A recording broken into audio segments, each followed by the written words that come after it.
Hi, I'm Becca Strom, and I'm playing Nina Harker. Hi, I'm David Quast. I'm Slightly Retarded Vampire.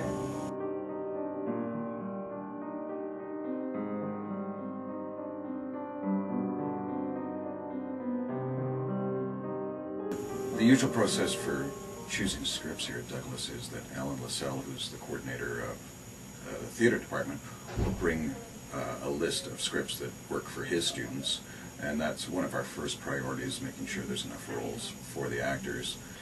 The scripts have to do two primary things. They have to serve the stagecraft department and the theater department.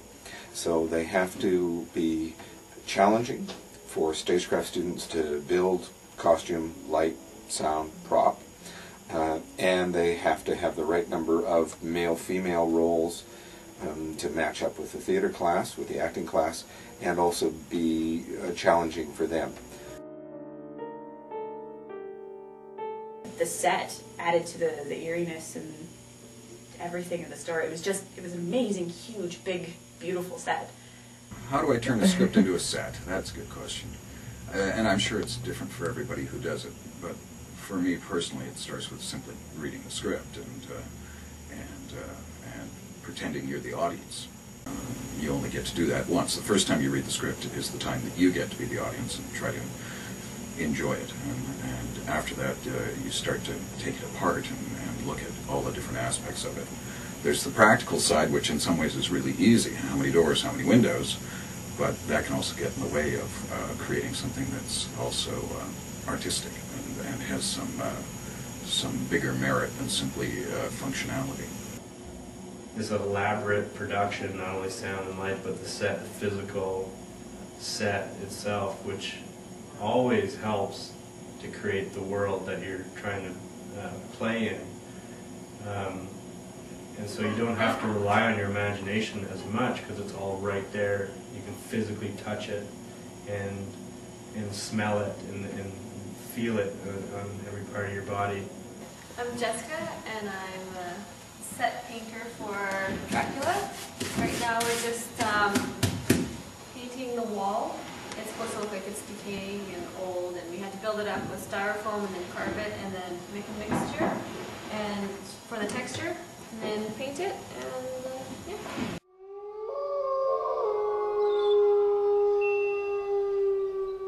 My name is Lindsay, and I'm the lighting crew head. I'm Elisa. I am the head of sound. Focus is where the designer and I and crew go through each light and focus them into the part of the stage that he wants it. Say there's a light that is supposed to be for Renfield's cell. So like a whole bunch of lights for that. So then you go through the lights and you focus them how you want them to look in the cell. Cue to cue is where you go run through every single cue in the show. And there's going to be a lot for this one. And that's not just lighting cues, it's all the cues. It's the cues and the cues and the cues. That would be like blood spraying cues. That was this one.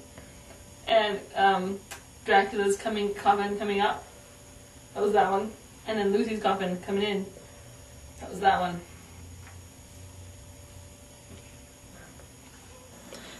This would be the sound booth thing full of lovely equipment that I don't know how to use. The designer tells me what sounds he needs me to look for, and I look them up in the sound effects library on the computer. And then I have to tweak them and, you know, make them sound good and stuff. Turn everything on, make sure it's working, do my check things, and then I press go during the show. Press the go button. It's right there. I'm trying to make a digging sound, and I'll actually play this for you, because here are the digging sounds I have.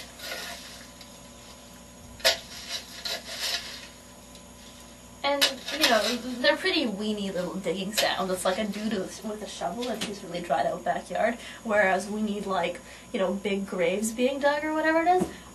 So I'm trying to make them, you know, slightly more intimidating. That's all I've got right now, but, you know. And that's about it for now.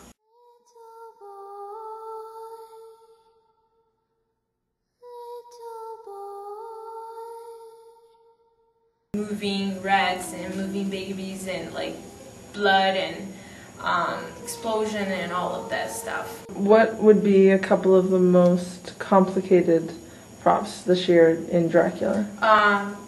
Probably the blood transfusion. We haven't figured out that yet. We have some pieces of stuff that we're putting together. And we're hoping that will work out. I think that's the most frustrating. And all the blood. The blood? The blood was kind of sweet. Delicious. It tastes like junior mints. Working with the blood was nerve-wracking at times. I know Courtney had a lot of fun getting it out of all of her, that's costumes. Once you get it in there, I kind of discovered it was the best place to put it was right there between the cheek and the tooth. And after a while, if I had enough dialogue, it would just sort of dissolve, and then I'd have blood sort of around here that I could spit out. The blood capsule before Mina sucks Dracula's blood, for lack of a better word, Dracula would pass to me on stage. And I always had this fear, because my character was unconscious at the time, I always had this fear that I was either going to drop it or it wasn't going to get in my hand or something would happen that I wouldn't be able to get it into my hand. That or that the audience would see the exchange of the blood capsules. Bone chair is beautiful. Oh, the bone chair. What can I say about that chair? It was driving me crazy. To the point where I was dreaming about bones. 2 weeks of work. Yeah, getting all the bones together and sticking in and cheese clothing and painting. And I'm actually very proud of it. I wanted to take it home, but I wasn't allowed. It was an honor to sit on it and to use the knife and I thought it brought a lot of life and color to that scene. I like the coffin. The coffin and the cape. I think actually spending time laying down in the coffin just sort of helped, like I said earlier, get that further into character. And the cape was almost like the hands on a smaller level. It was kind of a way to express or demonstrate the Dracula character, even though I tripped on it a bunch of times. It was nice because they didn't tell you how to build it, they just said this is what we want and we got to do whatever we wanted with it. Design it and, make it and build it however we wanted to. Just trial and error pretty much for everything. Yeah. If you tried it, did it work, then figure something out and use something else and do it.